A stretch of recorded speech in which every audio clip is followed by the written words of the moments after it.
बिस्मिल्लाहिर्रहमानिर्रहीम, अस्सलामु अलैकुम, गुड मॉर्निंग पब्लिक, सुबह बखैर। मैं हूं रुक़बा इरफान मलिक, मेरे साथ मौजूद हैं अब्दुर्रऊफ़ साहब। अस्सलामु अलैकुम, उम्मीद है आप सब लोग खैरियत से होंगे। हम आपके लिए दुआगो हैं कि आपका वक्त अच्छा गुजरा हो जहाँ जहाँ भी आप कहीं हैं। अगरचे कोरोना ने अपने पंजे गाड़े में बहुत ज़्यादा इसकी जो शिद्दत है वो ज़्यादा हो गई है। कराची में ख़ास तौर पे इसकी जो पॉजिटिविटी रेट है वो कहते हैं 26 से 30% के दरमियान में है। एग्जैक्ट फिगर्स हमें नहीं मालूम, किसी को भी नहीं मालूम, लेकिन जो वहाँ पे हॉस्पिटल के डॉक्टर्स हैं मुख्तलिफ वो कह रहे हैं कि हॉस्पिटल भर रहे हैं, जो फैसिलिटीज़ हैं वो कम होती चली जा रही हैं। हरमीत भी हमारे साथ मौजूद है। इससे पहले कि मैं आगे बात बढ़ाऊँ, हेलो हरमीत, अस्सलाम वालेकुम। जी वालेकुम सलाम, गुड मॉर्निंग, सत श्री अकाल पाजी, क्या हाल है? आप कैसे हैं दोनों? हम बिल्कुल ठीक है। आज आपने मेरे साथ मैचिंग की हुई है, टाई एंड डाई पगड़ी पहनी है। वैसे ये नाज़रीन को बता दें कि हमने हमेशा कोई ना कोई कलर पहन के आता, कोई ना कोई मैच हो ही जाता है आपके साथ। हम लोगों ने कोई प्लान नहीं किया, बस चाहे वो क्रिकेट का हो चाहे वो कॉम्बिनेशन का हो। हरमीत, मैं बात कर रहा था कराची की और बाकी शहरों की भी। गवर्नमेंट ने कहा है कि जो पंजाब में भी अब सख्ती होगी ज़्यादा। इंडोर डाइनिंग कह रहे हैं बंद कर दी जाएगी और आउटडोर में भी 10 बजे तक इजाज़त होगी। वो भी जैसे पहले गवर्नमेंट कह चुकी है, वो रात 8 बजे मार्केट 8 बजे बंद होगी। रऊफ साहब, आपके पास कोई ऑप्शन नहीं है। अगर आप पाबंदियां नहीं लगाते, आप इसी जाहिर बात है लोग भी तो मुतासिर होंगे, लेकिन इस वबा से ज्यादा मुतासिर होंगे। हमने देखा कि ईद के दिनों में भी SOPs की बात की जा रही थी, लेकिन आप नथिया गली या हमारी तरफ जाएं, सवात की तरफ, या फिर आप गिलगित बल्तिस्तान की तरफ जाएं, जिस तरह रश था वहां पे। और आज भी कल मेरी एक रिपोर्टर से बात हो रही थी तो वो कहता है कि अब भी सड़कें जो हैं वो भरी हैं, कोई इंतजामिया, कोई पूछने वाला नहीं। तो यही वो चीज़ है जो मुख्तलिफ इलाकों से लोग आते हैं, चाहे वो कराची, सिंध के मुख्तलिफ इलाकों से, पंजाब से, ये जो मिक्सचर हो रहा है उससे जाहिर बात है कोरोना के केसेस बढ़ते जा रहे हैं। और कराची की के अगर हम बात करें तो काफ़ी हालात तशवीशनाक है। हत्ता कि अब थानेदारों की भी वैसे वहाँ पे जो डिप्टी कमिश्नर उनको उसी तरह प्रोटोकॉल मिलेगा, बल्कि उन्होंने उसी तरह कार्रवाई करनी होगी। साथ साथ हम देख रहे हैं कि एक तो सबसे बड़ा मसला जो है हम वहां पे कोरोना का देख रहे हैं, जो सेंटर है, सेंटर बड़े कम है। अगर कराची में एक सेंटर के सामने हजारों की तादाद लोग लाइनों में खड़े हैं, लेकिन सेंटर की तादाद बढ़ानी होगी ताकि लोग आके वैक्सीनेशन जो है वो बड़े आराम से कर सके। इसी से भी तो बढ़ रहा है क्योंकि लाइन नहीं है। एक आप देखें तो एक बहुत सारी भीड़ जो है वो सेंटरों के सामने खड़ी है। तो इन चीजों को थोड़ा देखना होगा हुकूमत को, सिंध की हुकूमत को, और यहाँ पे भी काम करना होगा। बिल्कुल, पूरे पाकिस्तान में काम करने की जरूरत है, लेकिन अभी हम चूंकि सिंध को डिस्कस कर रहे हैं तो वहाँ पर मजीद वैक्सीनेशन सेंटर्स जो हैं वो कायम करने की जरूरत है, ताकि ज्यादा से ज्यादा लोग जो हैं खुद को वैक्सीनेट करवा सकें, खुद को महफूज रख सकें। और वैक्सीनेशन के बाद फिर भी आप पर लाजिम है कि आप SOPs को फॉलो करते रहें। आज का रन डाउन अपने नाज़रीन के साथ शेयर करूंगी। सबसे पहले जनाब होगा पब्लिक का डेली डोज, जिसमें हम आपके साथ मुख्तलिफ किस्म की खबरें शेयर करेंगे। फिर हम आगे बढ़ेंगे शो में, और आलमी उर्दू कॉन्फ्रेंस का इनेकाद हर साल किया जाता है, जिसमें मुख्तलिफ शख्सियात, उर्दू लिटरेचर से वाबस्ता लोग जो हैं, शायर जो हैं, वो शिरकत करते हैं और मुख्तलिफ उर्दू की किताबों की रूनुमाई भी की जाती है।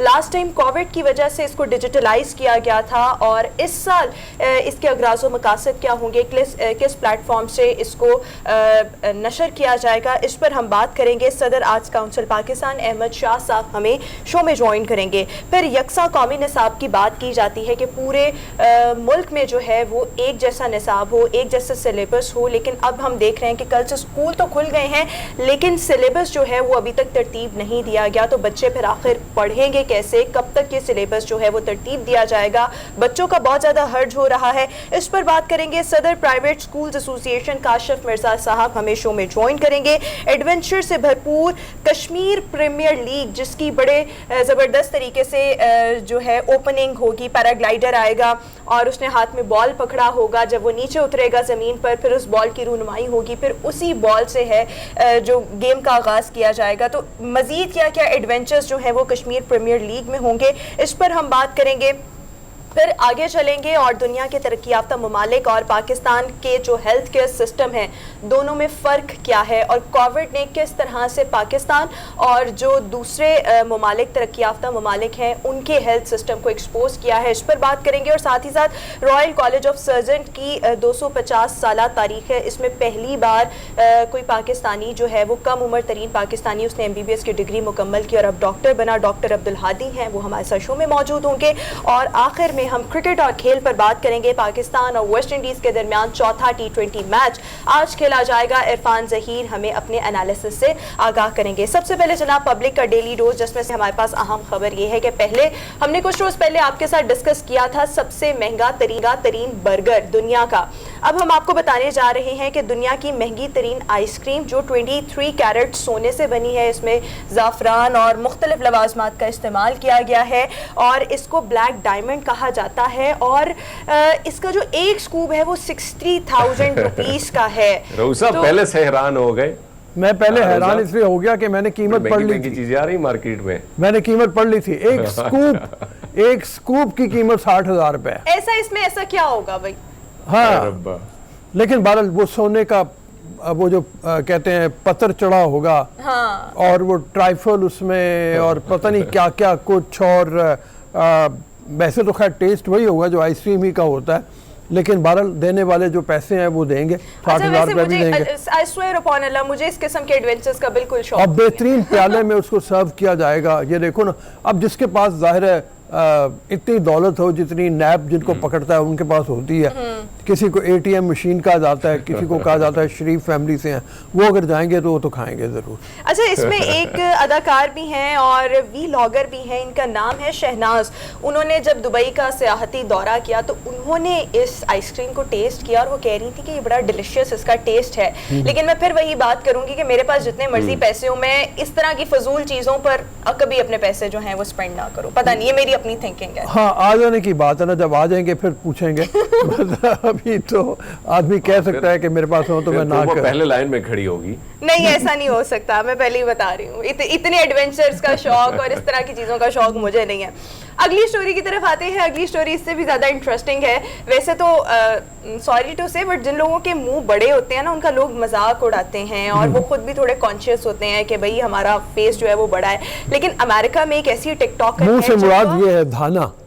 हाँ, धाना उनका जबड़ा बहुत बड़ा है। मतलब उन्होंने अपनी पैमाइश करवाई किसी डेंटिस्ट से, तो उन्होंने कहा कि जितनी भी खवातीन इस वक्त दुनिया में हैं उनमें सबसे बड़ा जो जबड़ा है वो इस खातून का है। टिकटॉकर है, 17 लाख के करीब लोग इनको टिकटॉक पर फॉलो करते हैं और मोस्टली ये वीडियोस बना रही होती हैं, एंटरटेनिंग वीडियोस और इस किस्म की वीडियोस होती हैं। तो वो अपनी इस चीज़ पर बड़ा प्राउड फील करती हैं और बस पूरा सेब एक जो है वो उनके मुंह में आ जाता है। ये देखें, आप देख भी सकते हैं, बड़ा दिस लुक्स सो अगली, सीरियसली अच्छा नहीं लग रहा।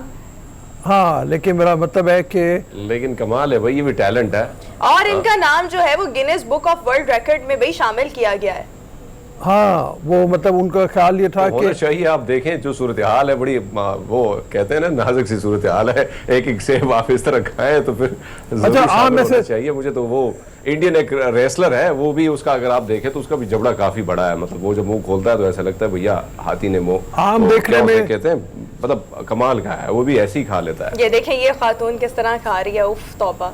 हाँ, आम देखने में वैसे पता नहीं चलता, लेकिन जब वो चीज़ें जाती हैं, जैसे वो बताया कि पूरा सेब मुंह में वो रख लेती अच्छा, हैं। वो कहा जा रहा है इनके जो मुंह का गैप है वो 6.52 सेंटीमीटर यानी 2.56 इंचेस है। ये देखें, ये पैमाइश करते हुए जब डेंटिस्ट इनके जबड़े की पैमाइश कर रहा था तो उसकी भी जो वीडियो है वो रिकॉर्ड की गई है। लेकिन जब ये खा रही थी तो मुझे उसमें बदतहजीबी का आंसर ज्यादा फील हो रहा था। मतलब पता नहीं अच्छा नहीं लग रहा था। कितनी लिपस्टिक लगती होगी खातून पे। हाँ, बड़ा अच्छी नहीं लग रही पिक्चर्स। हम आगे बढ़ते हैं, मुझे नहीं अच्छा लग रहा। लिपस्टिक का होगा वैसे अगर देखा जाए, एरिया बहुत ज्यादा है ना सर, आप देखें तो कमाल है भाई। यस, नेक्स्ट स्टोरी की तरफ आते हैं। नेक्स्ट स्टोरिंग ये है कि वीडियो कॉलिंग में 1000 अफराद को आप शामिल कर सकते हैं। मैसेजिंग ऐप टेलीग्राम, वैसे ही टेलीग्राम जो है वो इतनी कॉमन नहीं हुई। जब व्हाट्सएप की प्राइवेसी का इशू आया तब हमने देखा कि सिग्नल ऐप जो थी, टेलीग्राम जो था, वो लोगों ने ज़्यादा से ज़्यादा डाउनलोड करना शुरू कर दिए। अब ये जो टेलीग्राम ऐप है इसमें वीडियो कॉलिंग का फीचर मुतारिफ करवाया जा चुका है, काफ़ी अरसे से है, बट इसमें अब 1000 लोग जो हैं वो पार्टिसिपेट कर सकते हैं। एट अ टाइम 30 जो लोग हैं वो एक दूसरे को नज़र आ सकते हैं, बट जो 970 रिमेनिंग सारिफीन होंगे वो भी कॉल का हिस्सा बन सकते हैं। टेलीग्राम जून 2021 से इस फीचर पर काम कर रहा था और अब इस फीचर पर काम किया जा चुका है, मुकम्मल हो गया है। और इस तरह से जो वीडियो कॉलिंग के बाद जो चीज़ें हैं वो इसमें सेव हो जाएंगी, तो वो ऑटो डिलीट भी हो सकती हैं, ख्वाह वो 1 हफ्ते के बाद हो, 1 महीने के बाद हो, 1 साल के बाद हो, यानी इसमें ऑटो डिलीट का ऑप्शन भी मौजूद है। इसमें सबसे बड़ी बात यही है कि जो फ्यूचर नज़र आ रहा है हमें कोविड की वजह से, उसमें जैसे क्लासरूम्स हैं, अब क्लासें लेने की सूरत हाल है, कॉन्फ्रेंसेस हैं, तो एक से एक बढ़ के कंपनी आ रही है, मुतारिफ करा रही है अपने फीचर्स के किस तरीके से मतलब वो ज़्यादा से ज़्यादा लोगों को वीडियो कॉलिंग में शामिल कर सके। तो शमूलियत बड़ी इस मामले में ये देखा जाए बहुत इम्पोर्टेंट है। 1000 लोग अगर आ सकते हैं, पूरी कॉन्फ्रेंस हो सकती है। बिल्कुल हाँ, ऐसे ही है, पूरी कॉन्फ्रेंस हो सकती है। आगे चले। पाकिस्तान की जो हमारे जो पार्लियामेंट में जो हमारे जितने भी इजलास होते हैं वो इसी तरह अगर होंगे तो बहुत अच्छा भी होगा। जिस तरह वो लड़ने पे आ जाते हैं, थोड़ी सी इसमें कंट्रोल भी आ जाएगा। हाँ, बिल्कुल ठीक है। वैसे भी हाजिरी के लिए बड़े कम लोग आते हैं। सही, आगे बढ़ते हैं। अगली स्टोरी भी एक इंटरेस्टिंग किस्म की खबर है, वो ये है कि आइसलैंड से ये खबर है जहां पर बतख के जो पर हैं उनकी कीमत 13 लाख रुपीस है पाकिस्तानी, वैसे $5000 के करीब है। इनकी खुसूसियत क्या है कि ये अगर बहुत ज़्यादा सर्दी हो तो उसमें इसके जो पर हैं वो सर्दी से महफूज रखते हैं। ये अपने घोंसले में भी जब अपने पर बिछा लेती है सर्दियों में, तो इसके परों में ऐसी कुदरत ने कैरेक्टरिस्टिक्स रखी हैं कि उससे जो इसके बच्चे हैं वो सर्दी से महफूज रह सकते हैं। ये जो पर हैं ये जैकेट्स में इस्तेमाल होते हैं, पिलोस में इस्तेमाल होते हैं, तो काफ़ी ज़्यादा महंगे हैं और इसको एल्डर पोलर बतख कहा जाता है। और इसके 800 ग्राम्स जो पर हैं इनकी कीमत जो है वो $5000 से भी ज़्यादा है। That makes Pakistani 13 lakh rupees. तो ये एक खबर थी जो हमने आपके साथ शेयर। मैंने इसके बारे में पढ़ा है, उन इलाकों में जहाँ पे इंतहा से ज़रा सर्दी होती है हरमीत, उन इलाकों में जहाँ पे इंतहा से ज़्यादा सर्दी होती है वहाँ पे इन परों से रज़ाई तक बनती है और वो रज़ाई $8000 की होती है।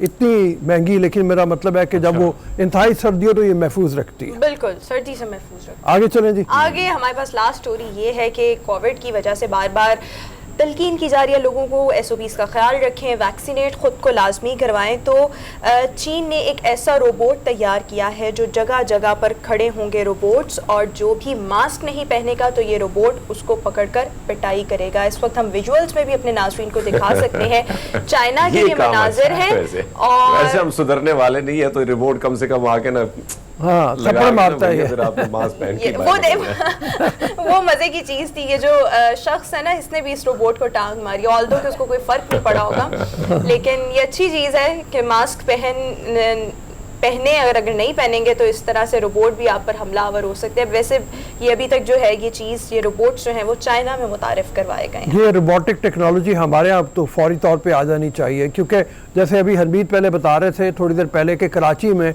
वैक्सीनेशन सेंटर्स पे हज़ारों की तादाद में लोग इकट्ठे हुए हैं और अनफॉर्चुनेटली वो SOPs का ख्याल नहीं कर रहा, उन्होंने मास्क नहीं पहने हुए।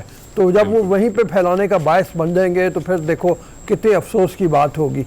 तो उस तरह के रोबोट जो हैं ये वहाँ पे होने चाहिए, बिल्कुल होने चाहिए। खैर ये तो था जनाब आज का पब्लिक का डेली डोज, जिसमें हमने आपके साथ बड़ी इंटरेस्टिंग किस्म की खबरें शेयर कर ली हैं। अभी हम शो में एक ब्रेक की तरफ जाएंगे, ब्रेक के बाद आएंगे आलमी उर्दू कॉन्फ्रेंस पर बात करेंगे और प्रेसिडेंट आर्ट्स काउंसिल पाकिस्तान हमारे साथ शो में मौजूद होंगे। आपसे मुलाकात होगी एक ब्रेक के बाद। Stay with us.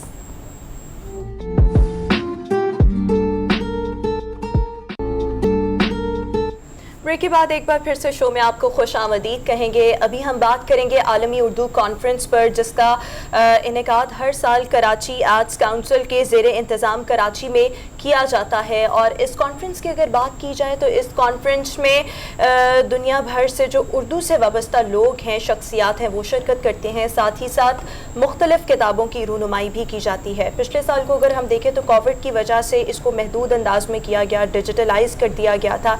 इस साल इसका फॉर्मेट क्या होगा, इसके अगराज़ व मकासद क्या होंगे, इस पर हम बात करेंगे। हमारे साथ मौजूद है सदर आर्ट काउंसिल पाकिस्तान अहमद शाह साहब। अहमद शाह साहब बहुत शुक्रिया, आपने गुड मॉर्निंग पब्लिक के लिए वक्त निकाला। सर सबसे पहले तो ये बताइएगा कि इस साल इस आलमी उर्दू कॉन्फ्रेंस का फॉर्मेट क्या होने वाला है, क्योंकि हमने पिछले साल देखा ये डिजिटल हुई थी और महदूद हुई थी कोविड की वजह से, तो कोविड तो अभी भी है। फॉर्मेट क्या होगा, फिर इसके साथ साथ इसके अगराज़ व मकासद इस साल क्या होंगे? सबसे पहले तो रऊफ साहब की खिदमत में 10 बस्ता आदाब। अस्सलाम वालेकुम। बहुत मैं जानता हूँ उन्हें और आलिम आदमी हैं और बहुत ज़माना यहाँ हमारे शहर में रहे हैं। और बहुत जानते हैं लिटरेचर को और फलसफे के और चीज़ों को। ये जो सवाल आपने मुझसे पूछा है कि इस साल कॉन्फ्रेंस की शक्ल क्या होगी, इस सवाल का जवाब तो आपको फाउची और जो बाइडन भी नहीं दे सकते, क्योंकि कोविड की जो सूरत हाल है उसके बारे में कुछ भी यकीन से हम नहीं कह सकते। लेकिन जितनी तेज़ी से अब पाकिस्तान में वैक्सीन लगनी शुरू हुई है, फाइनली वो टेम्पो बनना शुरू हो गया है। पहले हम मिन्नतें करते थे, वीडियो चलाते थे और कोई आता नहीं था। अब लोग, क्योंकि मैं भी एक कोविड वैक्सीनेशन सेंटर चला रहा हूँ डे 1 से, तो उम्मीद ये है कि अगले 3 महीने में कोई पाकिस्तान में कोई 3 करोड़ लोगों को तो लग चुकी है वैक्सीन, और अब जो हमारा एवरेज है वो 3 करोड़ माहाना का कम से कम एवरेज है। 10 लाख से ज़्यादा हम रोज़ लगा रहे हैं।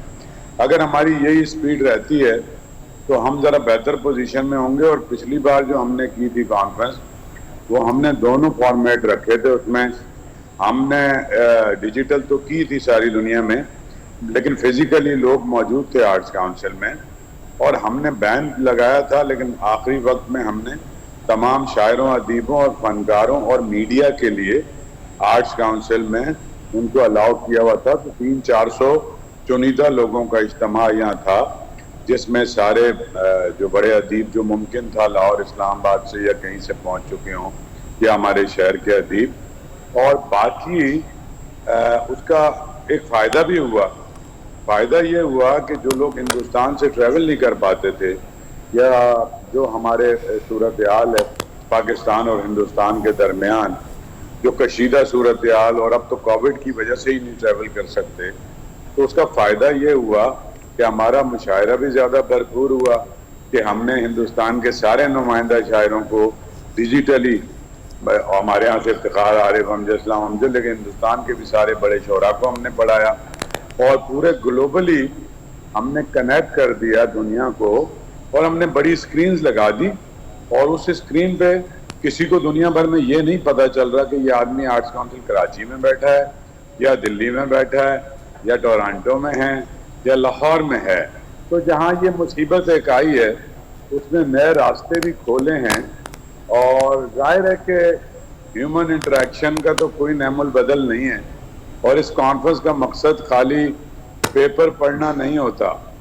इस कॉन्फ्रेंस का मतलब ये एक दूसरे से मिलना, तबादला ख्याल, फिर एक इंटरेक्शन होता है, और गुफ्तगू मुख्तलिफ मुल्कों से आने वाले लोगों की, उनका नुक्ता नज़र, तो उसका तो कोई भी ह्यूमन टच या जो ह्यूमन इंटरेक्शन है, इसका कोई नेमुल बदल तो नहीं है।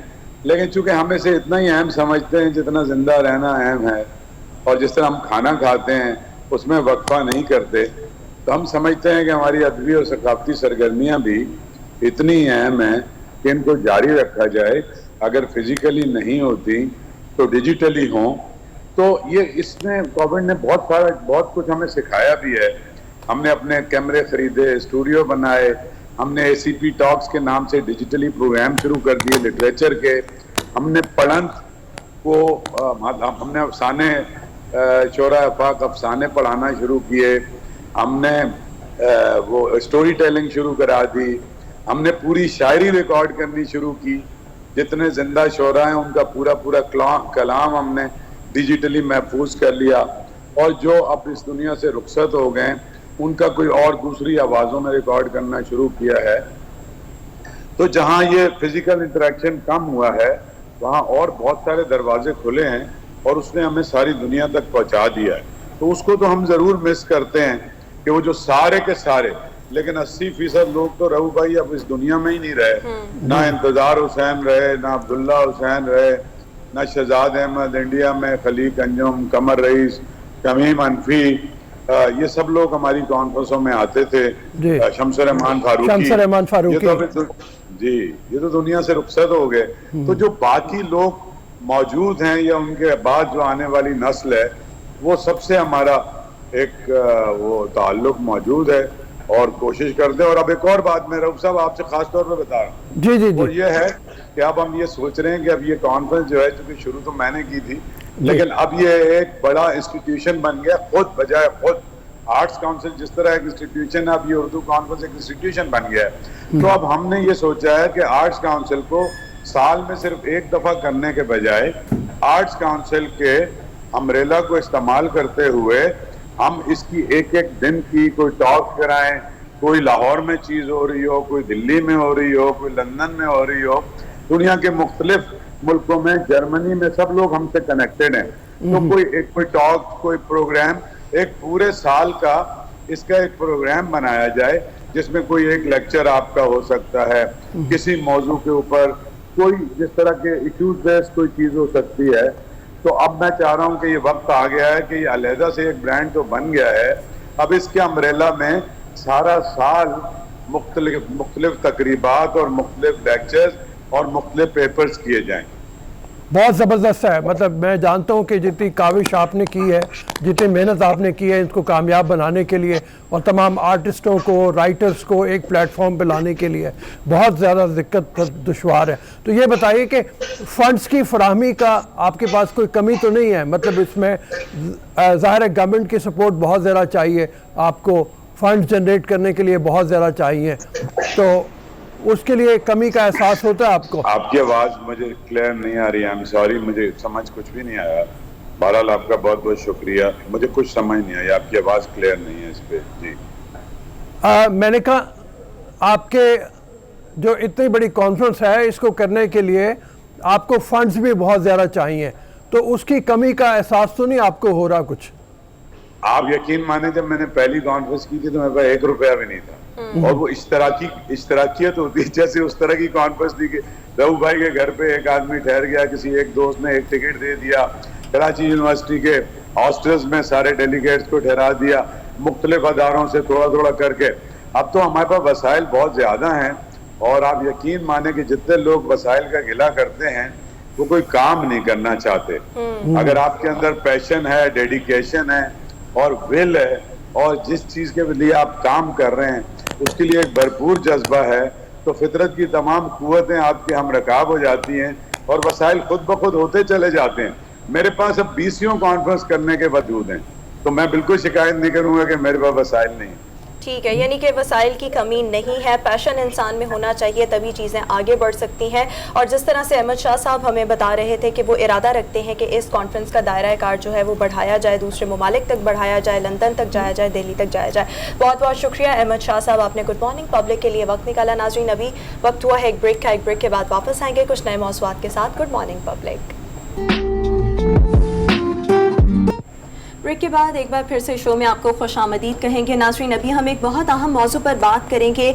यकसा कौमी निसाब की बात बहुत की जाती है, काफ़ी अरसे से की जा रही है, लेकिन इसको तरतीब देने के लिए एक तो प्रॉपर प्रोसीजर अवेलेबल नहीं, फिर मुख्तलिफ लोगों की जानिब से, मुतल्लिका इदारों की जानिब से इस पर बहुत से तहफ़्फ़ुज़ात का बारहा दफ़ा इजहार किया जा चुका है। अभी सूरत हाल की अगर बात की जाए तो पहली से 5वीं तक का जो सिलेबस है उसको तरतीब दे दिया गया है, लेकिन प्रॉब्लम यहाँ पर है कि जो सिलेबस है वो मार्केट में अवेलेबल नहीं है। फिर ऑनवर्ड जितनी भी क्लासेस हैं उनका सिलेबस अभी तरतीब ही नहीं दिया गया। कल से स्कूलों का बाकायदा तौर पर आगाज़ कर दिया गया है, स्कूल्स खुल चुके हैं, लेकिन जो कोर्स है, सिलेबस है, वो मार्केट में अवेलेबल नहीं है। सूरत हाल किस तरफ जा रही है इस पर गुफ्तगू करने के लिए हमें president private schools association Kashif Mirza साहब शो में ज्वाइन करें। काशिफ साहब, thank you so much, welcome to the show. सबसे पहले तो पहली से 5वीं तक आ जाते हैं, सिलेबस तरतीब दे दिया गया है, मार्केट में अवेलेबल नहीं है, रिजर्वेशन अपनी जगह, लेकिन अभी तक इसकी अवेलेबिलिटी मार्केट में क्यों नहीं है, क्या रीजंस हैं? देखिए, ये पहले तो हम अप्रिशिएट करेंगे प्राइम मिनिस्टर इमरान खान साहब को। उनका एक विजन था सिंगल एजुकेशन सिस्टम, जिसका ये एक पार्ट है सिंगल करिकुलम के हवाले से जो उन्होंने बात की। बड़ा अच्छा खूबसूरत एक नारा दिया, सिंगल नेशनल करिकुलम, और होना तो ये चाहिए था कि इसको उसकी ट्रू स्पिरिट के तहत जो है इसको इम्प्लीमेंट किया जाता है, लेकिन अनफॉर्चुनेटली शायद इमरान खान साहब की जो टीम सिलेक्शन थी वो डिलीवर नहीं कर पाई। हमने ये देखा 3 सालों बाद अगर उन्होंने एक टूटी फूटी सी शक्ल बनाई भी तो उसके अंदर फ्लॉज इतने छोड़ दिए गए हैं कि वो प्रैक्टिकली इम्प्लीमेंट नहीं होगा। नाहली की वजह से 6 माह पहले हमारे बच्चों के ज़ाया किए गए हैं, और जो सेशन अप्रैल से बाकायदा ऑफिशियली अनाउंस था उसको इन्होंने एक्सटेंड किया, और फिर वो बात चली गई अगस्त में। अब अगस्त में अंदर भी हम देख रहे हैं कि मार्केट में बुक्स अवेलेबल नहीं है, गवर्नमेंट ने की तैयारी भी नहीं थी, होमवर्क नहीं था। 25 लाख बच्चे जो गवर्नमेंट के अपने स्कूलों के लिए थे उन्होंने इसके लिए ऑर्डर दिया था। प्राइवेट के लिए अभी एनओसीज इन्होंने जो जारी किए हैं वो 8-10 दिन हुए हैं, जो प्राइवेट पब्लिशर्स को जारी किए हैं। अब वो कब प्रिंट होंगी, कब मार्केट में आएंगी। सबसे इम्पॉर्टेंट चीज़ ये है कि हमारा जो बच्चा है 6 माह उसका ज़ाया हुआ है, जब तक वो मार्केट में अवेलेबिलिटी होगी, जब आएगा 6 माह मज़ीद ज़ाया हो चुके होंगे, जब आपके वो 12 माह इसी तरह से ज़ाया हुए, तो पहले ये 2 साल कोविड और उससे पहले का जो 1 साल था 80 डेज़ का सेशन हुआ था, तो ये तीसरा हमारा साल होगा हमारे बच्चों का जो कि इस नज़र में नाहली की नज़र में होगा। तो मेरा ख्याल है इमरान खान साहब के विजन में कोई प्रॉब्लम नहीं है, बड़ा ज़बरदस्त आइडिया है, होना चाहिए एक कौम को, तभी आप इकट्ठा कर सकते हैं जब उसका एजुकेशन सिस्टम सेम करेंगे। अच्छा, मैं यहाँ एक और बात भी कर दूं कि जो मैनिफेस्टो में पीटीआई की गवर्नमेंट ने दिया था वो सिंगल एजुकेशन सिस्टम था, जिसमें करिकुलम उसका एक पार्ट था। इसके बाद आउट ऑफ स्कूल बच्चे, हमारे 2.5 करोड़ बच्चा है, उसको लेकर आना था। फिर इन्होंने उसके लिए टीचर भर्ती करने थे, कम से कम 25 लाख बच्चे हमें टीचर हमें चाहिए इनको पढ़ाने के लिए, 2 लाख स्कूल नहीं चाहिए हमें बनाने के लिए, इन बच्चों को कैटर करने के लिए। तो जब ये एक पहला फेज जो कि पेपर वर्क था, ये 2006 में आपको याद होगा जनाब परवेज मुशर्रफ का एक ड्राफ्ट था, ये बेसिकली उसी को रीशेप किया गया है। लेकिन अनफॉर्चुनेटली हुआ क्या है कि आफ्टर 18 अमेंडमेंट सिंध इनकार कर चुका है इसको ऑप्ट करने के लिए, बलूचिस्तान ने इसको ऑप्ट नहीं किया, गिलगित बल्तिस्तान ने कोई तैयारी नहीं की, उन्होंने कहा पंजाब की बुक्स हम यूज़ करेंगे, एजेके ने कहा हम 33% अपना इसमें शामिल करेंगे, तो रह गया पंजाब केपीके में इन्होंने कहा था जी हम लैंग्वेज जो है हम रखेंगे उर्दू को, वहाँ इंग्लिश को मीडियम बनाया गया। पंजाब में इन्होंने मिक्स कर दिया, इसमें इंग्लिश, मैथ्स और साइंस, ये 3 सब्जेक्ट इंग्लिश में है। तो फिर ये एक बड़ी अनफॉर्चुनेट है। लेकिन ये देखें जिस तरह से आप बात कर रहे हैं कि मुख्तलिफ सूबे जो हैं इसको फॉलो नहीं करे, तो फिर यकसा कौमी निसाब की तो बात वहीं की वहीं रह गई। सवाल पैदा हो रहा है ना, हम तो पहले ही कह रहे हैं यकसा तो रहा नहीं, हर सूबा अपना कर रहा है। मतलब आप 100% दुरुस्त फरमा रहे हैं। देखें, ना तो ये सिंगल है ना ही ये नेशनल है, क्योंकि जब नेशनल वही चीज हो सकती है जब पूरे मुल्क के अंदर, कौम के अंदर एक चीज शामिल हो। अच्छा, यहाँ पे जो हमारे मदारिस हैं वो ऑलरेडी ये चीज़ें करवा रहे थे, वहाँ पे मैथ भी हो रहा था, इंग्लिश भी हो रहा था, कंप्यूटर भी हो रहा था, तो वो उनको इन्होंने कहा जी इसको ऑप्ट करने के लिए आप 3 साल हम आपको दे रहे हैं। 3 साल का डेवलपमेंट प्लान उनके पास है, पता नहीं कब इम्प्लीमेंट करें। इधर एक सवाल वैसे आ रहा है अक़लियत के हवाले से, जो बात का जिक्र मैं अगर करूँ तो कुरान शरीफ जो है उसका अब ये जो सब्जेक्ट शामिल किया गया है कि बच्चे जो उसका तर्जुमा 10वीं क्लास तक ज़रूर करेंगे, ये लाजमी है या इख्तियारी है? और अगर ये लाजमी है तो फिर ऐसे में अक़लियतों के जो बच्चे, चाहे वो सिख हैं, जिस धर्म मज़हब से ताल्लुक़ रखते हैं, तो उनका क्या होगा? बहुत इंपॉर्टेंट क्वेश्चन है।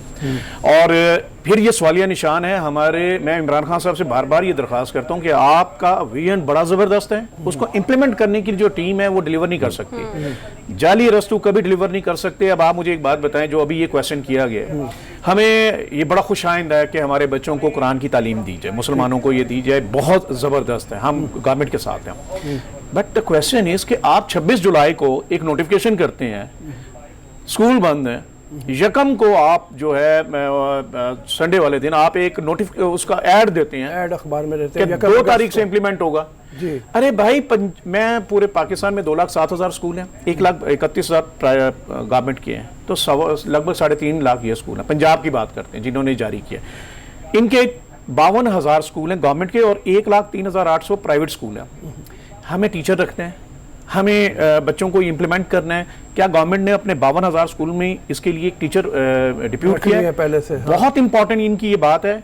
फिर जो हमारे नॉन मुस्लिम बहन भाई हैं, उनके जो औलादे हैं, आपने ये कंपल्सरी सब्जेक्ट किया 50 मार्क्स का, तो वो बच्चे जो हैं वो क्या करेंगे, उनको हम क्या पढ़ाएंगे? तो ये बड़ा जरूरी है और इम्प्लीमेंट होना चाहिए। खासतौर पे इंटीरियर सिंध में जहाँ पे हिंदू पॉपुलेशन बहुत ज्यादा है, उनको क्या पढ़ाया जाएगा? हमारे पाकिस्तान के बहुत से शहर ऐसे हैं जहाँ पे क्रिश्चियन पॉपुलेशन है, उनको क्या पढ़ाया जाएगा? सिख जो हमारे दोस्त हैं सिख हैं, मतलब उस कौम के लोगों को क्या पढ़ाया जाएगा? बिल्कुल आपकी बात सही है, लेकिन ये कंफ्यूजन दूर करने के लिए कोई आप लोगों के साथ मुशावरत, कोई बातचीत, कोई ऐसी कोई नहीं हो रही? देखिए, बदनसीबी इस माशरे की ये है कि चाहे वो डेमोक्रेटिक निज़ाम हो चाहे नॉन डेमोक्रेटिक निज़ाम हो, बादशाहों को कभी भी जो है ना दुरुस्त बात जो आपको रहनुमाई करती हो कि इससे ये मसले हल हो सकते हैं, स्टेक होल्डर को अहमियत देना, ये कभी कल्चर का हिस्सा नहीं रहा। इनको यसर चाहिए, यसर करने के लिए उनके पास वो 2-4 पॉकेट के अंदर लोग होते हैं, वो उनको शामिल कर देते हैं। अनफॉर्चुनेटली सिंगल नेशनल करिकुलम जो डिज़ाइन हो रहा था तब से लेकर आज तक हमें ना ही ऑन बोर्ड किया गया, ना ही हमारी राय ली गई। हमने खुद से इनको लिख के बजाते रहे कि ये चीज़ें यूँ होनी चाहिए, लेकिन उस पर भी कोई हमें रिस्पॉन्स नहीं मिला। जो हमारी काउंसिल बनी हुई है सिंगल नेशनल करिकुलम के लिए, जो हमारी एजुकेशन काउंसिल इन्होंने बनाई, उसके अंदर 46 पर्सन्स हैं, जिसमें से स्कूल एजुकेशन के 2-3 लोग हैं, बाकी 2-3 मदारिस के लिए हैं जो कि कंसर्न बंदे हैं। बाकी जितने भी हैं वो उनके दूसरे लोग थे मनपसंद है, लेकिन ये जो इन्होंने ऑप्ट किए बंदे स्कूल एजुकेशन के, वो भी फेडरेशन के या स्कूल एजुकेशन के रिप्रेजेंटेटिव, ट्रू रिप्रेजेंटेशन नहीं थी। यस, उन्होंने एक दो नुमाइंदगी शामिल की, तो नतीजा ये होता है इम्प्लीमेंट किन्होंने करना है, वो तो हम लोगों ने करना था। इम्प्लीमेंट करने के लिए आपका मार्केट में बुक्स नहीं है, जुर्माने के साथ तो आप इम्प्लीमेंट नहीं करवा सकेंगे कि आप कहें जी मैं 20 लाख रुपया जुर्माना और जो है ये स्कूल की रजिस्ट्रेशन मनसूखी। या उन टीचर्स की ट्रेनिंग चाहिए। बहुत से स्कूलों के टीचर्स ऐसे हैं जो टीचर्स ही अंग्रेजी मीडियम है, उनको उर्दू आती नहीं है उस तरीके से, उसका क्या हल होगा? ये बड़ी आपने इंपॉर्टेंट बात की। मैं देख रहा था हमारे वजीर तालीम साहब फरमा रहे थे कि हमने तो जी इसकी ट्रेनिंग का भी बंदोबस्त किया और 50% वो ट्रेनिंग मैंने देखी है, वो गलत है। 3 दिन की ट्रेनिंग, जो सारा दिन मतलब वो सरकारी स्कूलों के टीचर्स की हद तक तो है, प्राइवेट स्कूल के टीचर्स पे वो भी इम्प्लीमेंट नहीं अच्छा, है। मैं यहाँ पे एक और गुजारिश करूँ। देखिए, हमारे पूरे पाकिस्तान में 15 लाख टीचर हैं, जिनमें से 8 लाख से ज़्यादा टीचर पंजाब के अंदर हैं। अगर आप 8 लाख टीचर को कहाँ पे ट्रेन किया, वो तो फिर हवा में इन्होंने कर दिया ट्रेन या कागजों में कर दिया है। 8 लाख टीचर को सब्जेक्ट के मुताबिक आपने ट्रेन करना है, उसकी पेडागोजिकल स्किल्स हैं जिसको आपने इम्पार्ट करने, वो 3 दिन में नहीं हो सकती। और फिर सबसे बड़ी बात है कि एक आपने स्कूल को पिछले 1.5 साल के अंदर तालीम से बच्चों को भी, टीचर्स को भी दूर कर दिया। हमारे 15 लाख टीचर में से 7 लाख मुस्तकिल ये फील्ड छोड़ चुके हैं। इन हालात में जब आप एक नई चीज़ इंप्लीमेंट कर रहे हैं तो उसकी विल आपकी क्या है? विल अगर इसी तरह के आपने कागजों में किया है तो फिर आप देख लीजिएगा। अच्छा, ये सिंगल करिकुलम की तो बात हो रही है, जिस तरह से आप कह रहे हैं कि अभी सूबे इस पर ऑन बोर्ड नहीं है, तमाम स्टेक होल्डर्स ऑन बोर्ड नहीं है, लेकिन अगर हम इसके लैंग्वेज की बात करें तो पंजाब में अगर हम बात करें तो कौन कौन से सब्जेक्ट्स ऐसे होंगे जो इंग्लिश में पढ़ाए जाएंगे, कौन कौन से जो होंगे वो उर्दू में पढ़ाए जाएंगे? क्योंकि अब से पहले जो पाक स्टडीज़ और इस तरह के सब्जेक्ट्स होते थे वो इंग्लिश में होते थे, तो अब उसके लिए क्या लैंग्वेज होगी? बाकी अभी तो जो इन्होंने कहा था कि लैंग्वेज उर्दू रखेंगे या मदर लैंग्वेज ऑप्ट की जाएगी। इंग्लिश का इन्होंने कहा था स्वाय इंग्लिश सब्जेक्ट के बाकी सब चीज़ें उर्दू में होंगी। बड़ी अच्छी बात है, अगर चलें इसके ऊपर भी है, दुनिया ने तरक्की की अपनी लैंग्वेज में की है, बड़ी अच्छी बात है, लेकिन इन्होंने अमल नहीं किया।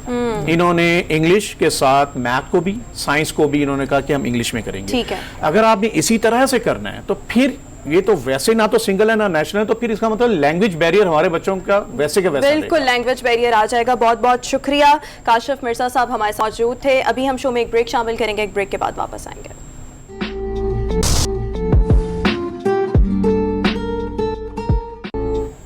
ब्रेक के बाद एक बार फिर से गुड मॉर्निंग पब्लिक में आपको खुशामदीद कहेंगे। नाजरीन, कश्मीर प्रीमियर लीग की बात करेंगे। 6 अगस्त से आज़ाद कश्मीर के दारुल हुकूमत मुजफ्फराबाद में कश्मीर प्रीमियर लीग का आगाज़ होने जा रहा है। भारत की जानिब से इसमें बहुत सा रखना डालने की कोशिश की गई, इंटरनेशनल प्लेयर्स को इसमें शिरकत से भी रोका गया, थ्रेट्स भी दिए गए, लेकिन फिर भी अब ये जो लीग है वो अपने मुकर्ररा वक्त पर ही हो रही है। PCB इस हवाले से अपने जो तमाम तर मौक़िफ़ है उससे ICC को आगाह करेगा। फिलहाल हम बात करेंगे कि इस तकरीब का जो इनेकाद है वो किस तरह से किया जाएगा, इसमें क्या क्या एडवेंचर्स किए जाएंगे, इस पर हम बात करेंगे। हमारे साथ मौजूद है president Pakistan paragliding association Sajjad Shah साहब, जो कि हमें इस्लामाबाद स्टूडियो से ज्वाइन कर रहे हैं। सज्जाद साहब, बहुत शुक्रिया आपके वक्त का। सर, ये बताइएगा कि इस तकरीब का आगाज़ किस तरह से होने जा रहा है? जो खबरें हम तक मौसूल हुई थी उसमें तो जी एक पैराग्लाइडर आएगा और उसने एक बॉल पकड़ा होगा, जब वो ज़मीन पर आएगा बॉल की रूनुमाई होगी, फिर उस बॉल से एक गेम जो है वो खेला जाएगा। आप मजीद इसकी जो तफसीलात हैं वो हमारे देखने वालों के साथ शेयर कीजिएगा। सबसे पहले तो मैं शुक्रिया अदा करता हूं पब्लिक न्यूज़ का कि उन्होंने मुझे इनवाइट किया आप लोगों ने। और ये जो KPL तकरीब हो रही है कश्मीर में मुजफ्फराबाद में इंशाल्लाह 6 अगस्त को, ये एक दुनिया की बड़ी मुनफरद किस्म की तकरीब होगी। मैं इसका चीफ एडवाइज़र भी हूँ KPL का और PHPA Pakistan hang gliding and paragliding association का प्रेसिडेंट भी हूँ। तो ये जो कश्मीर प्रीमियर लीग है, ये 3 साल पहले हमने ये ख्वाब देखा था और 3 साल इसकी तैयारियों पे लगे और मुख्तलिफ इसमें एरर्स भी आए और मुश्किलात भी आई, और स्पेशली जो हमारा पड़ोसी मुल्क है उसने जो वावेला किया वो तो पूरी दुनिया को नज़र ही आ रहा है कि उनका मीडिया जो सुबह से लेकर शाम तक जो फलक शगाफ चीखें मार रहा है और स्पोर्ट्स को और पॉलिटिक्स को वो मिक्स करते जा रहे हैं। लेकिन पाकिस्तान का मोटिव हमेशा से यही रहा है कि अमन, पीस, और हमारी डिप्लोमेसी भी हमेशा स्पोर्ट्स के थ्रू रही है और पीस के थ्रू रही है, अमन के थ्रू रही है। ना हम किसी के खिलाफ प्रोपेगेंडा करते हैं, ना करेंगे इंशाल्लाह ताला। और इस जो कश्मीर प्रीमियर लीग की जो ओपनिंग सेरेमनी है, इसमें पाकिस्तान का हम असल चेहरा लोगों को दिखाएंगे कि जो हमारे चेहरे के ऊपर मुख्तलिफ दाग धब्बे लगाने के लोग नाकाम कोशिशें कर रहे हैं वो नहीं होंगे। हम दुनिया को बताएंगे कि ये हमारी ज़मीन भी आज़ाद है जिसका नाम आज़ाद कश्मीर है, और हमारी फ़ज़ाएँ भी आज़ाद हैं। और इंशाअल्लाह ताला इसकी ओपनिंग सेरेमनी पे हम स्काई डाइविंग भी करेंगे, पैराग्लाइडिंग भी करेंगे, और आसमान से हर मैच पे बाल लेकर ज़मीन पे उतरेंगे और वो बाल अंपायर को देंगे जिससे ये मैच शुरू होंगे। लेकिन ये सारी चीज़ें हैं, चूंकि मॉनसून चल रहा है, सब्जेक्ट टू वेदर होगा। अगर वेदर ने अलाउ किया तो इंशाअल्लाह दुनिया को एक पाकिस्तान का खूबसूरत चेहरा दिखाएंगे। जी हरमीत। अच्छा सजा साहब, एक और चीज़ जिस तरह आपने बात की, कल से हम देख रहे हैं कि मुख्तलिफ ट्वीट्स आ रही हैं जो भारत, जाहिर बात है एक तरफ हमारी कोशिश है कि हम इस इवेंट को कामयाब से कामयाब तर बनाएं, साथ साथ अगर हम बात करें भारत की जानिब से तो कल इंग्लैंड के जो क्रिकेटर हैं साबिका, क्या अब भी वो खेलते हैं, मॉन्टी, तो उसने भी ट्वीट किया है कि भारत की जानिब से धमकियाँ दी जा रही हैं, बल्कि उन पर भी पाबंदियों का उनको भी पाबंदियों के हवाले से धमकी दी गई। साथ साथ अगर हर्षल गिब्स की मैं अगर बात करूँ, साउथ अफ्रीका के जो खिलाड़ी हैं, उनको भी कहा गया कि भैया अगर आपने इसमें शमूलियत की तो आप पे हिंदुस्तान के दरवाजे बंद किए जाएंगे, कि जितने भी इवेंट्स होंगे तो आपको शिरकत की दावत नहीं दी जाएगी। तो आपकी तरफ से इसको भरपूर तरीके से सेलिब्रेट करने के लिए आपकी क्या इकदाम, क्योंकि एक तरफ तो नाकाम करने की कोशिश की जा रही है। देखिए, बात यह है कि जिस तरह मैंने पहले अर्ज किया कि पाकिस्तान की जो इंटरनेशनल पॉलिसी है वो हमेशा अमन पे बेस करती है। बिल्कुल, हमने कभी ना झूठ बोला है ना भूलेंगे। तो हम तो असल चेहरा पाकिस्तान का, लोग तो बात करते हैं ना सॉफ्ट इमेज ऑफ पाकिस्तान, तो मैं सॉफ्ट इमेज की बात नहीं करूंगा, मैं एक्चुअल इमेज की बात करूंगा, जो हमारा एक्चुअल इमेज है। बिल्कुल। और हमारा एक्चुअल इमेज ये है कि आप हमारे यहाँ तो कोई जो टूरिस्ट आता है वो किसी पुलिस वाले से जाके रास्ता भी पूछे तो पुलिस वाला चाय का कप पिला के उसको रास्ता भी बताता है। तो हम तो, हमारी जो टोटल जो है तवज्जो जो है वो अमन, प्यार, मोहब्बत और असलियत पे होगी। अच्छा, एक KPL के हवाले से मुझे खुद भी एक सस्पेंस पाया जा रहा है कि भाई इसमें क्या कश्मीर की टीमें होंगी, क्या वहाँ के लोकल खिलाड़ी होंगे, या कोई सेलिब्रिटी जैसे कुछ हम देख रहे हैं, शायद अफरीदी और दीगर लोग भी आ रहे हैं। तो एक तो ये बताइए कितनी टीमें हैं और कहाँ पे ये मैचेस होंगे ज़्यादातर? अच्छा, ये जो टीमें हैं हमारी, चूंकि इसका नाम कश्मीर प्रीमियर लीग है, तो इसका असल मकसद भी ये था कि कश्मीर के टैलेंट को ऊपर लेकर आना। अच्छा, जबरदस्त। जिस तरीके से हमारे पड़ोसी मुल्क ने, भारत ने प्रोपेगेंडा किया हुआ है कि जी वहाँ पता नहीं मार्शल लॉ लगा हुआ है, तो पता नहीं फौज ने कब्जा किया हुआ है। हालांकि बात यह है उनके मुताबिक तो यहाँ पे इस्लामाबाद में भी हालात ठीक नहीं है, लेकिन हम बैठे नहीं। लेकिन देखिए, मैं आपको ये बड़े दावे से कहता हूँ कि कश्मीर जो है पाकिस्तान का, जो आजाद कश्मीर है, वहां जाके आप देखें, आप सारा दिन घूमते रहें, आपको एक फौजी गाड़ी भी नजर नहीं आएगी बाजार में। ऐसा ही है। अगर हमारी कोई फौजें हैं तो वो कहीं बॉर्डर लाइन पे बैठी होंगी, जो कि कभी शहरों में नजर ही नहीं आती। और असल हम बताना भी यही चाहते हैं लोगों को कि आके देखें कि पाकिस्तान का कश्मीर कितना आजाद है और वहां पे क्या हो रहा है। और रही बात जो इसकी प्लेयर्स की है, टीमों के हवाले से, इसमें 6 टीमें खेल रही हैं, जिसमें बैग स्टालियन है, कश्मीर मुजफ्फराबाद टाइगर है, ओवरसीज वॉरियर है, मीरपुर रॉयल है। इस तरह 6 नाम हमने रखे हुए हर डिस्ट्रिक्ट के, जो 6 डिस्ट्रिक्ट है उनके मुताबिक। उन टीमों के अंदर हमने इस तरह किया है कि जी जो लोकल टैलेंट और इंटरनेशनल टैलेंट और पाकिस्तान के सुपरस्टार, ये सारे मिलके खेलेंगे। क्योंकि जब कश्मीर के बच्चे को एक सुपरस्टार के साथ ड्रेसिंग रूम उसको शेयर करने को मिलेगा, उसके साथ खेलने को मिलेगा, तो ऑफ कोर्स कश्मीर का जो टैलेंट है वो इंशाल्लाह उभर के सामने आएगा और पाकिस्तान की टीम के लिए भी प्लेयर जो हैं वो यहाँ से प्रोड्यूस किए जाएंगे। तो मेन मकसद यही था कि हम दुनिया को ये बताएं कि आए देखें हम अपने कश्मीर के लिए क्या कर रहे हैं और हमारे साथ वाले मुल्क में क्या। जी रऊफ साहब क्या कहेंगे सर? अच्छा, ये फरमाइए कि मोहम्मद हफीज़ तो मुजफ्फराबाद की टीम की रिप्रेजेंटेशन कर रहे हैं, उसके कप्तान हैं, बाकी टीमों के कप्तान जो है वो भी इसी तरह से बड़े प्लेयर्स हैं।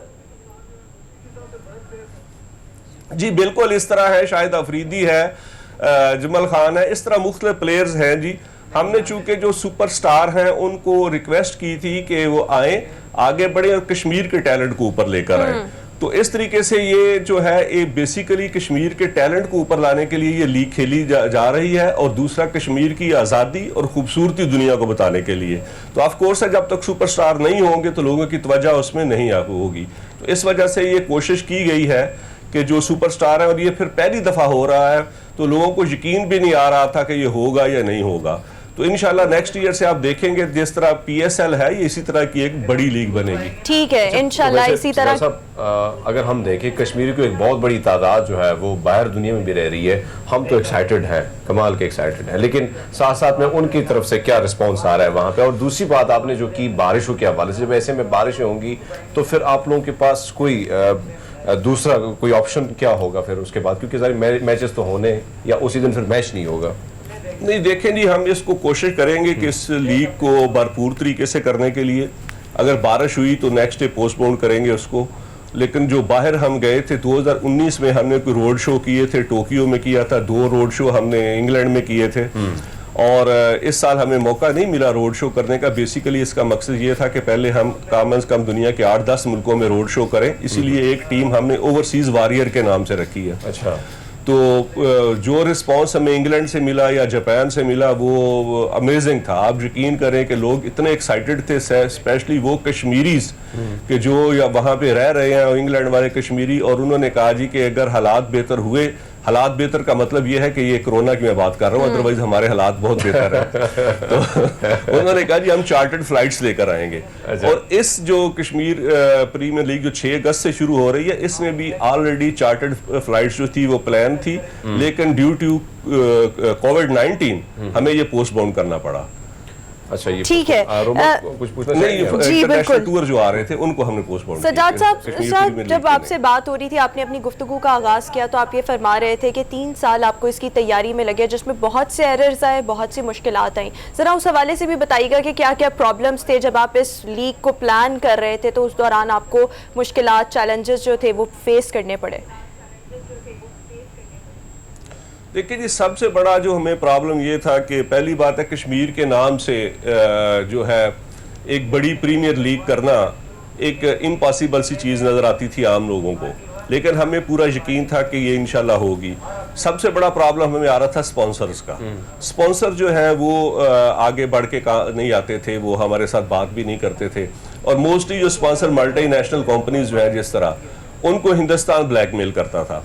और जिस तरह भी आप देख रहे हैं कि जो प्लेयर्स को ब्लैकमेल कर रहा है, तो इस तरह इंटरनेशनल कंपनीज जो है, मल्टीनेशनल जो है, उनको उन्होंने कहा जी कि अगर आपने कश्मीर प्रीमियर लीग को आपने स्पॉन्सर किया तो हम आपका हिंदुस्तान में बिजनेस बंद कर देंगे। जिस तरह भी प्लेयर्स को कह रहे हैं कि अगर आप KPL में खेले तो आपको हम वीज़ा नहीं देंगे।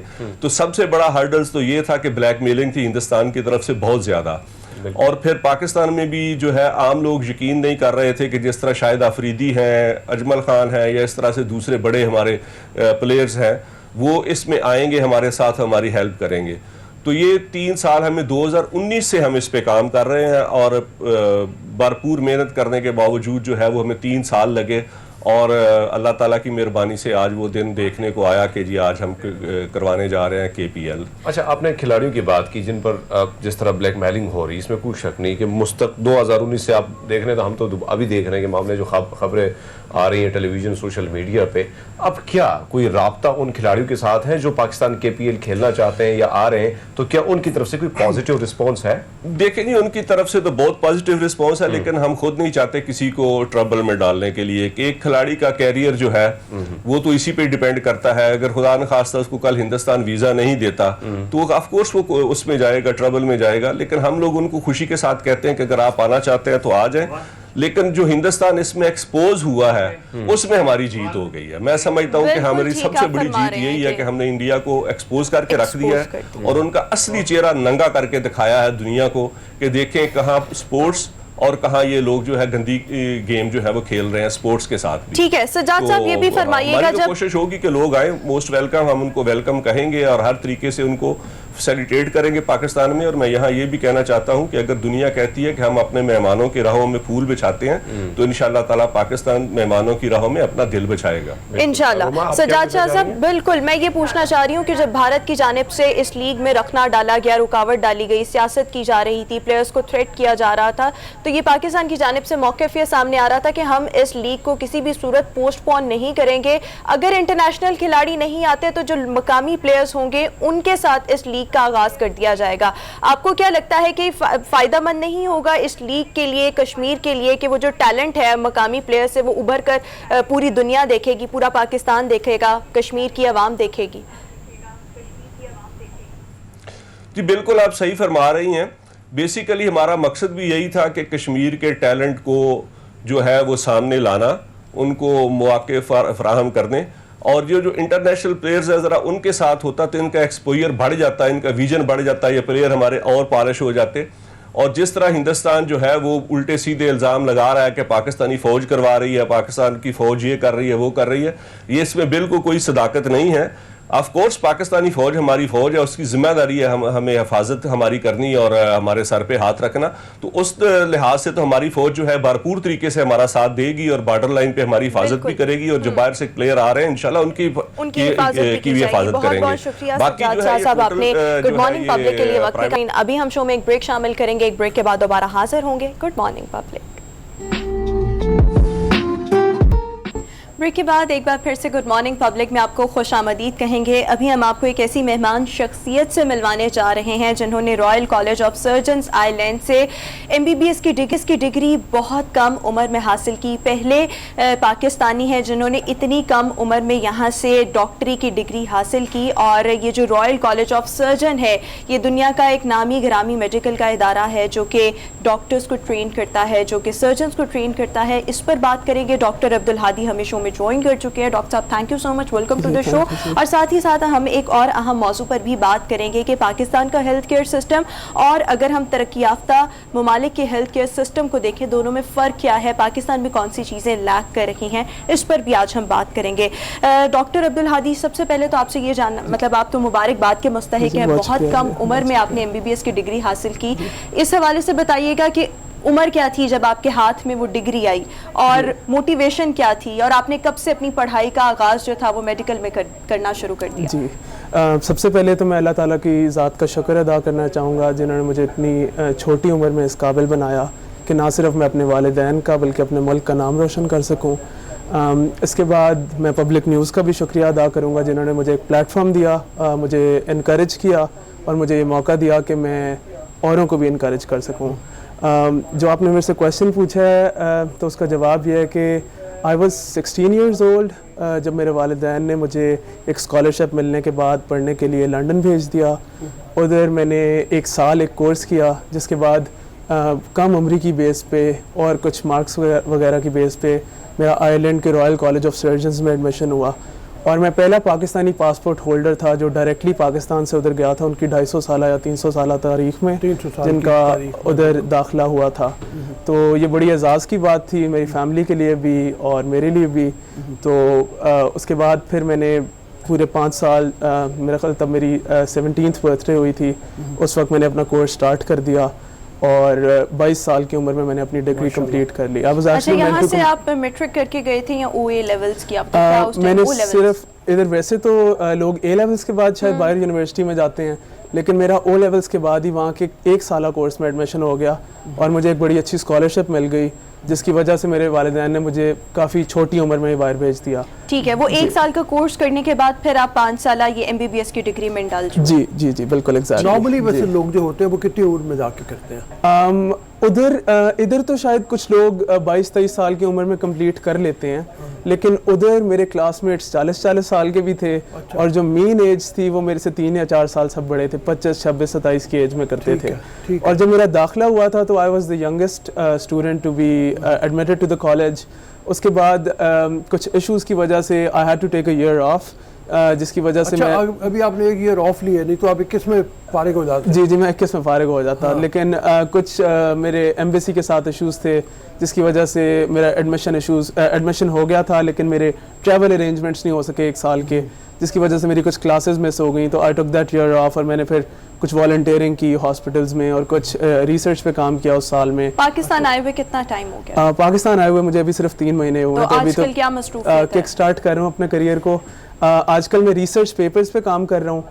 मैंने 7 मुख्तलिफ रिसर्च पेपर्स पब्लिश किए हैं, जो कि मैं कुछ बड़ा नहीं बोलना चाहता, लेकिन इस उम्र में वो भी एक बड़े एजाज़ की बात है, क्योंकि हमारे जो नॉर्मली मेडिकल स्टूडेंट्स होते हैं वो उनका रिसर्च की तरफ बिल्कुल ध्यान नहीं होता। बिल्कुल आप सही कह रहे हो। मैं बल्कि यहाँ तक कहता हूँ कि बहुत अर्सा पहले, सबसे पहले तो आपको मुबारकबाद, लेकिन अगर हम देखें तो ज्यादातर जो हमारे स्टूडेंट्स बाहर पढ़ते हैं या पीएचडी या मुताले के लिए जो बाहर जाते हैं, तो उमूमन हम देखते हैं कि वो पाकिस्तान जब आ जाते हैं तो वापस भी यहाँ रहना ज्यादा कम पसंद करते हैं। तो आपका फ्यूचर प्लानिंग क्या है कि भाई इधर ही रहना है? जी जी, मेरे वालिदैन ने बचपन से मुझे ये मेरी तरबियत भी की है और मेरी ग्रूमिंग भी ये की है कि आपको हम पढ़ाई के लिए हम आप पर इन्वेस्टमेंट भी करेंगे और हम आपको अपने से दूर भी भेज रहे हैं, लेकिन एंड ऑफ द डे जो मेरा गोल है वो इंशाल्लाह पाकिस्तान को ही आके सर्व करना है। शायद मैं 3 या 4 साल के लिए दोबारा उधर ट्रेनिंग तो करने जाऊंगा, कुछ पोस्ट ग्रेड ट्रेनिंग,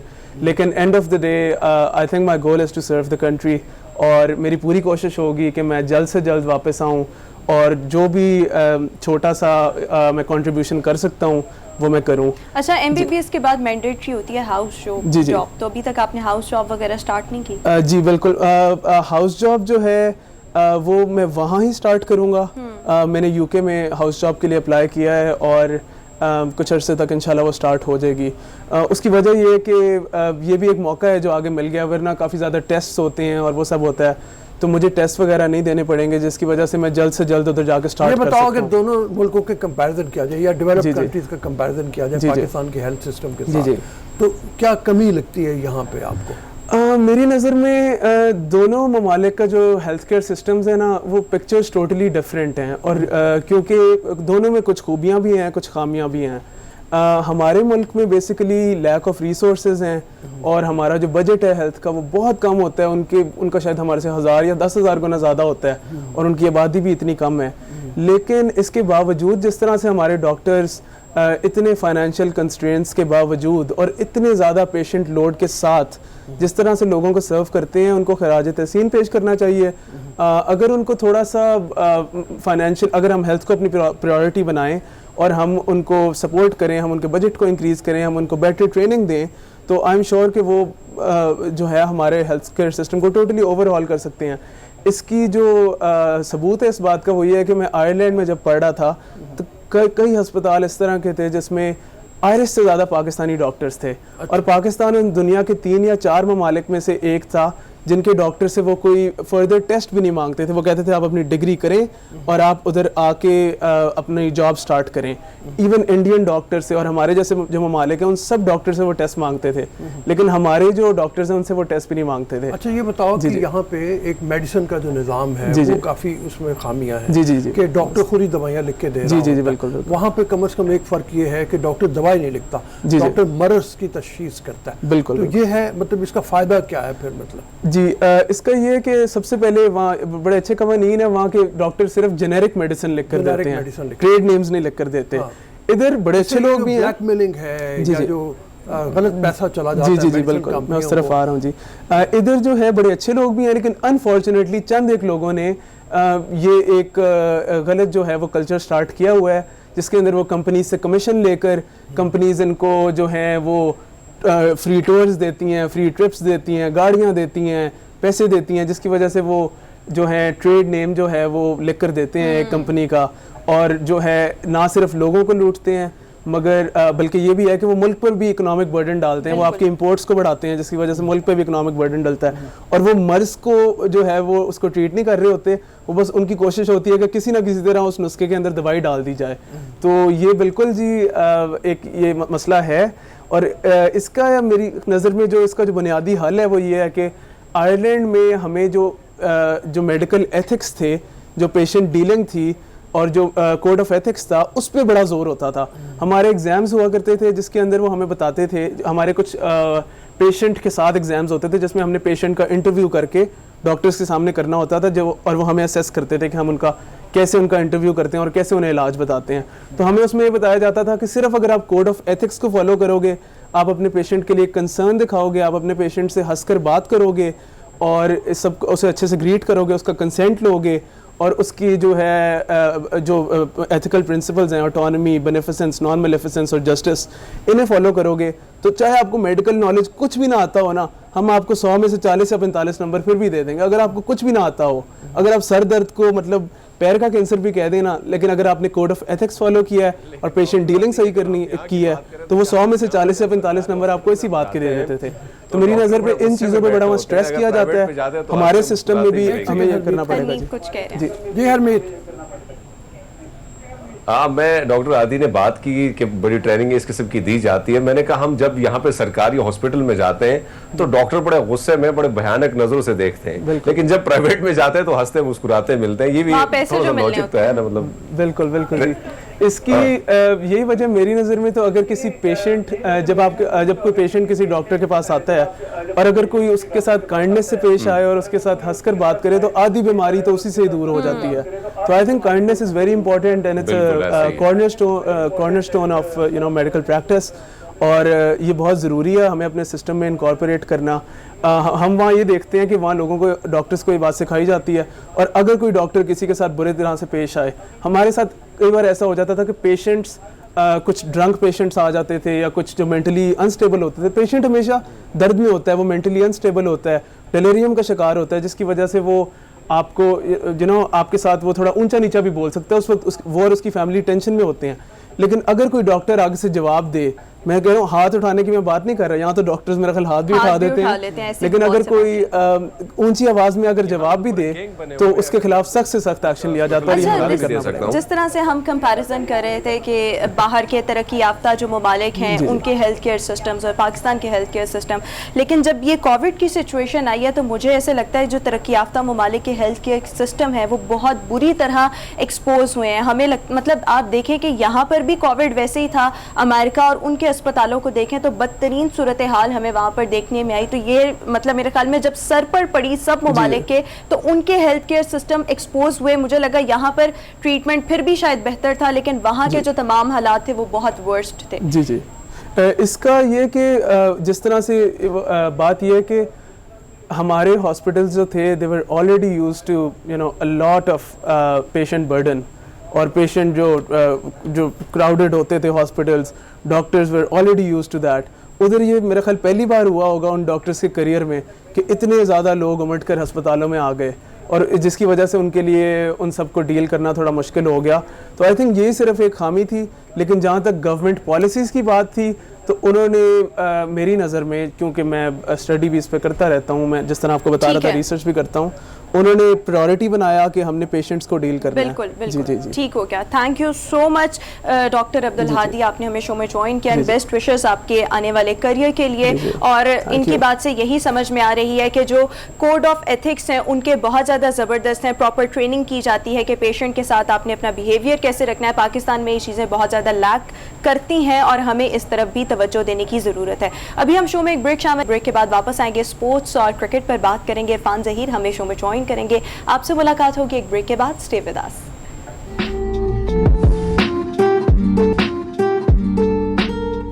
ब्रेक के बाद एक बार फिर से गुड मॉर्निंग पब्लिक में आपको खुशामदीद कहेंगे। क्रिकेट और खेल पर बात करेंगे। पाकिस्तान और वेस्ट इंडीज़ के दरमियान चौथा T20 मैच आज खेला जाएगा, और अब तक जो प्रीवियस 3 मैचेस हैं उनकी बात करें तो सिर्फ एक मैच पाकिस्तान ने जीता और 2 मैच जो थे वो बारिश की नज़र हो गए।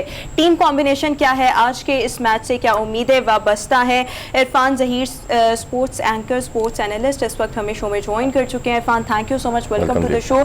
एक मैच पाकिस्तान जीत गया, 2 बारिश की नज़र हो गए। आज के मैच से हम क्या एक्सपेक्ट करें, और टीम कॉम्बिनेशन पाकिस्तान की साइड से आप कैसा देखें? आज के मैच से भी बारिश ही एक्सपेक्ट करें। वैसे आज के मौसम के हवाले से प्रेडिक्शन क्या है, ये भी तो खबरें आपको बताइए। वो आपको पता आइलैंड है सारे, उधर श्रीलंका की तरह कुछ पता नहीं चलता, कभी किसी टाइम भी बारिश आ जाती है। प्रेडिक्शन उनका इस तरह ही होता है, और कभी नहीं भी होती, होगी थोड़ी देर बाद खत्म हो जाएगी। तो आइलैंड जितने भी हैं उनमें ऐसा ही होता है कि फोरकास्ट समहाउ ऐसी ही रहती है। जहाँ तक टीम की बात करें तो मेरा ख्याल है कि जहाँ तक बैटिंग की बात थी, मुझे लगा कि ये पहली दफ़ा इस पूरे साल के अंदर हमारा बैटिंग के अंदर बेस्ट कॉम्बिनेशन खेला, और उसमें वही ऑलमोस्ट 5-6 लड़के थे जो मैं बड़े टाइम से कह रहा था कि जिनको टीम में होना चाहिए। बस एक चीज़ उसमें की जा सकती है कि आपका बैटिंग ऑर्डर मनूवर किया जा सकता है as per condition, as per requirement. जैसे हमने देखा कि शर्जील ओपन कर रहा है बट फ़खर नीचे है। मुझे लगता है कि अगर आपका किसी मैच में शर्जील जल्दी आउट हो जाता है तो आप फ़खर को पहले ला सकते हो। इसी तरह हफीज़ आपका फॉर्म में नहीं है तो आप शोएब मकसूद को थोड़ा ऊपर ला सकते हो। अगर किसी दिन आपको लगता है कि बड़ा टोटल चाहिए आपको तो आप इस तरह कर सकते हैं। क्योंकि हफीज़ एक ऐसा बैट्समैन है जो किसी भी नंबर पे जाके खेल सकते हैं। जैसा चैंपियन ट्रॉफी में भी याद होगा वो 5वें छठे पे खेलते थे, तो वो उनके लिए ऐसा मैटर नहीं करता। तो as far as batting is concern तो ये तो एक बड़ा परफेक्ट और ऑर्गेनाइज मुझे नंबर लगता है। थोड़ा सा जो वरी हमें नज़र आ रहा है, जो प्रॉब्लमेटिक चीज़ है, वो हमारी स्टिल बॉलिंग के अंदर आ रहा है। बॉलिंग के अंदर सिर्फ 2 नाम ऐसे हैं जो हमें परसिस्टेंट परफॉर्म करके दे रहे हैं, वो शहीन शाह अफरीदी या हसन अली है। बाकी जितने नाम है वो सारे डाउटफुल हैं। 3 स्लॉट ऐसे लगते हैं। उसमें भी अगर शाहीन शाह अफरीदी को देखें तो शाहीन शाह अफरीदी ओपनिंग स्पेल में अच्छा कामयाब जी ठीक कह रहे हैं नहीं जा रहा, बहुत मार खा रहा है। बिल्कुल ठीक कह रहे हैं आप। शहीन शाह अफरीदी की भी ऑन एंड ऑफ परफॉर्मेंस रही, लेकिन लास्ट गेम उनकी अच्छी गई।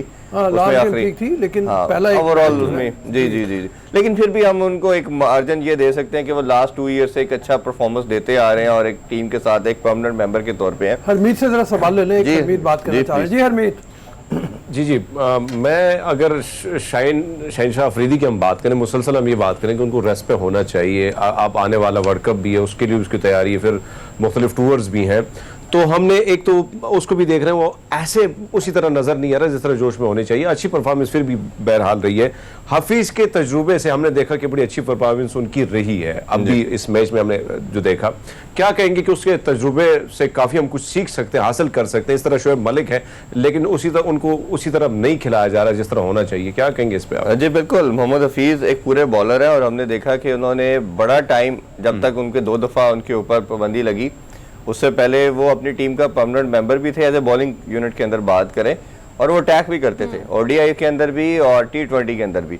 बट जब से 2 दफा उनके ऊपर बैन हुआ, फिर उन्होंने अपना रीमोडिफाई किया अपने बॉलिंग एक्शन को, तो फिर उसके बाद ओबियसली वो जो उनकी बॉल ग्रिप करती है, लेफ्ट हैंडर के लिए अंदर आती है बॉल, वो बड़ी एक डेंजरस थी और वो छोटी चीज़ उसकी, लेकिन हमें इसमें लगा कि वो चीज़ हमें वापस नजर आ रही है। जिस बॉल पे उन्होंने फ्लेचर को आउट किया था, वो बॉल जितनी भी तारीफ की जाए जी जी जी बिल्कुल ऐसे मिड स्टंप पे तकरीबन आई है, घूम के बाहर को निकल रही थी जी, और उसने ऑफ स्टंप उड़ा दी उसकी। बिल्कुल वही चीज़ है, जैसे लेफ्ट हैंड के अंदर आएगी तो और इसी तरह राइट हैंड बैट्समैन के थोड़ा बाहर निकलेगी, तो ये एक थोड़ा सा यूनिक उनकी चीज़ है। और लास्ट 2 जो इनिशियल 2-3 ओवर होते हैं उसमें ऐसे ही उनकी बॉल मूव करती है।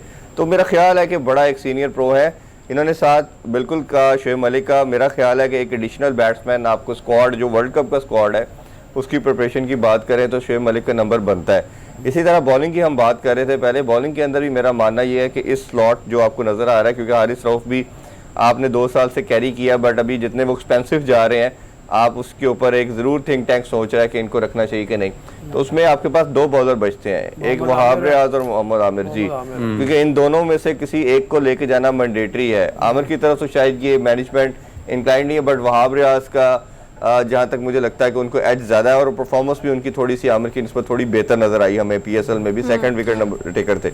या तीसरा नाम हमें धानी का नजर आता है जिसने उसमें परफॉर्म किया। बट इतने बड़े प्लेटफॉर्म के ऊपर अगर आपका ऐसा नया बॉलर जिसको एकदम आप शोकेस कर देंगे, तो मेरा ख्याल है जब उसके ऊपर अटैक होगा, क्योंकि टीम ने अटैक करना है, और प्लस सब कॉन्टिनेंटल की विकेट जो है उसके लिए आपको सीनियर मेंबर चाहिए, क्योंकि बॉल रिवर्स करता है तो जो सीनियर मेंबर होता है वही इसको अच्छा परफॉर्म कर सकता है। तो मेरा ख्याल है सबसे नंबर 1 चॉइस आपकी इसमें वहाब रियाज होना चाहिए, फिर आमिर भी रखना चाहिए, फिर आपको ये 16-17 लड़कों का स्क्वाड है, ये आपको अब। अच्छा इरफान, अगर हम देखें ना बाबर और रिजवान की के जो कॉम्बिनेशन है, जाहिर बात है अगर वो स्कोर ना करते तो वो जीतना बड़ा मुश्किल था हमारे लिए। उसके बाद अगर फखर की हम बात करें तो फखर को भी आपने 5वें पे पता नहीं कौन सा नंबर पे डाल दिया, बहुत पीछे चले गए। तो इसको आप कैसे देखते हैं? और जो रऊफ साहब के बहुत ज्यादा फेवरेट खिलाड़ी हैं आजम खान, उसके बारे में क्या कहेंगे भैया?